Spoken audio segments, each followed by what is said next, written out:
You're squishing Teddy, man. All right, Teddy. What's the audio like? I have no idea.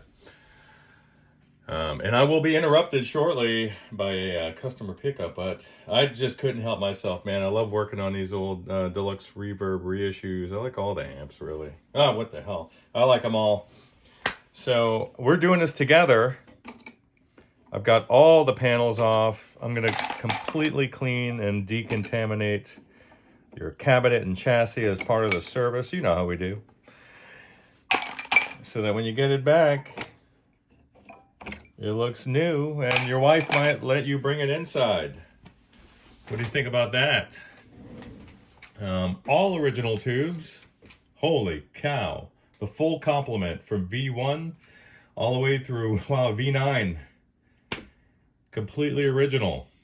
What year is this? I'll let you know when I get down into the nitty-gritty of the chassis. But let's just do a quick power up under a current limited circuit. Let's see what the light bulb's going to tell us. Here we go. 120 wall volts coming out of the AC unit here. That's a Variac for those of you that care. You were saying you suspected a faulty speaker.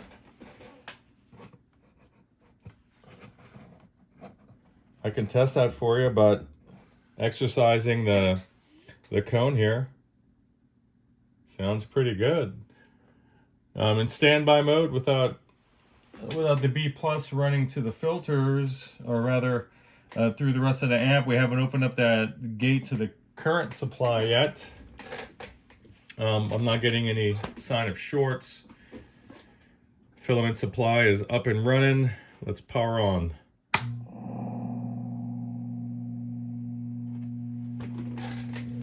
All right, we have some power line hum, some mains hum. No excess current. Let's bring up to full power. Let's make sure we're not getting hum from the channels.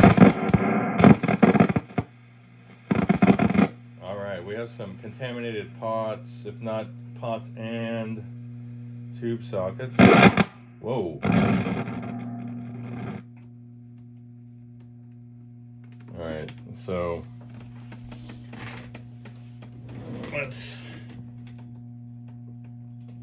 let's roll out the preamp.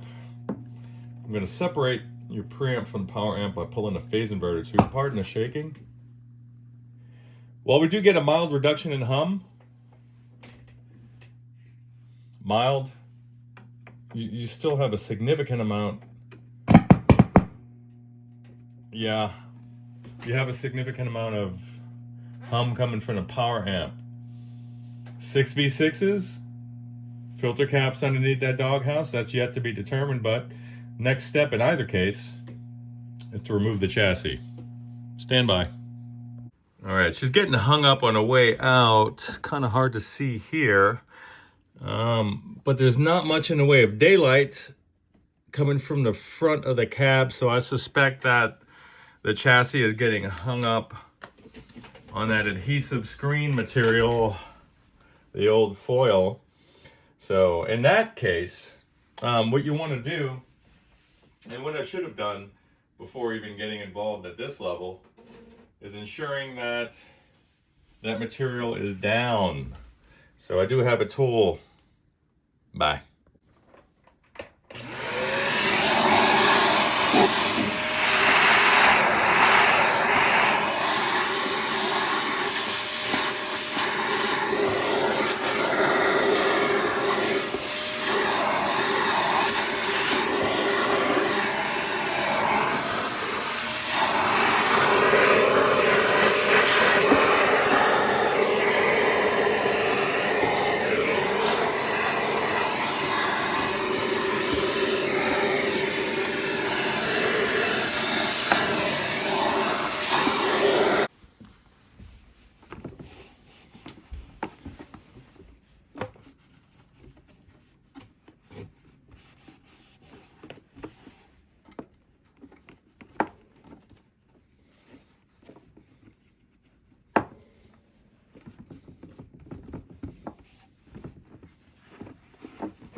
All right, Teddy, I'm back.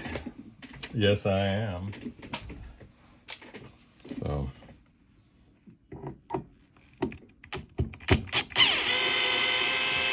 No one's been in this amp before. Super cool. You always want to be the first one in.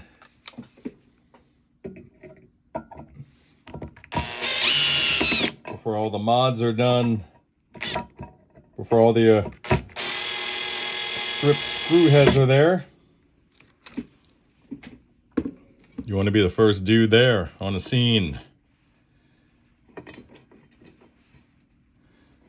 All right, let's see what's up. These old guys. All right, it looks like, looks like your screen supply is leaking. You need a cap job. And then we'll see what else. Bye. All right, Teddy, I'm taking my earbud off. I don't know what the audio is doing, and I also know that I need some more light in here. Just as I say that, the clouds part. So again, leaky filter caps. These Illinois caps are infamous. Your screen supply cap is no bueno. Kind of hard to see.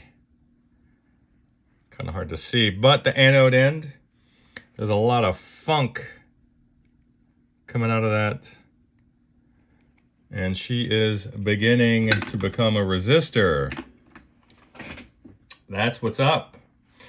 So let's clean off this old girl here, and we're going to repopulate it minus C31 and R65. We're going to bypass those guys because why? They're liabilities. They don't need to be there. They just don't need to be there. So let's clean this little lady off, and then we'll get you some nice new caps. What do you say? All right, so the board's annoying you. You can't get it flat. It's not doing what you want it to do. Well, you can gently convince it to stay in this position with a little low tension rubber band. Teddy, that's what you want to see. A little dab of silicone at the bottom. Silicone, rather. It's not Silicon Valley. And we eliminated that extraneous capacitor and resistor with a simple jumper. All right, Teddy, here's your board. Inspecting it, there are a couple suspect solder joints there. I'm going to reinforce all of them just to be safe. So I will update you soon. I'll go ahead and clean the jacks and pots in this, obviously, before she's reinstalled.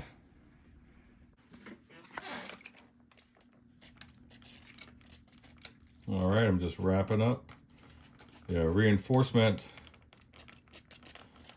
of this control panel board. And then I'll grab the pots. Let's get all the excess solder flux off.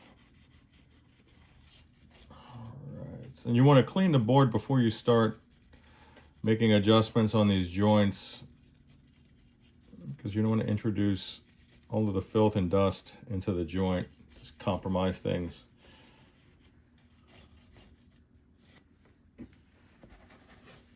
That's it.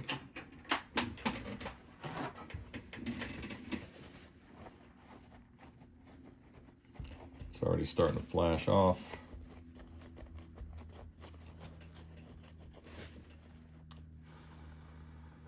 Beautiful. Beautiful. All right. So let's address these. And again, a huge shout out to my boy at Aeroflex for these handy little tips here that allow me to clean in incredibly tight spaces. It puts the cleaning product exactly where it needs to be. And then over on, let me Grab my QD electronics cleaner for my switches and contacts and tube sockets. The straws on these typically pop out, but he has this amazing little device here that just wraps around the nozzle and it holds the straw in securely. I haven't had it pop out at all. I love it. You squishing Teddy, man.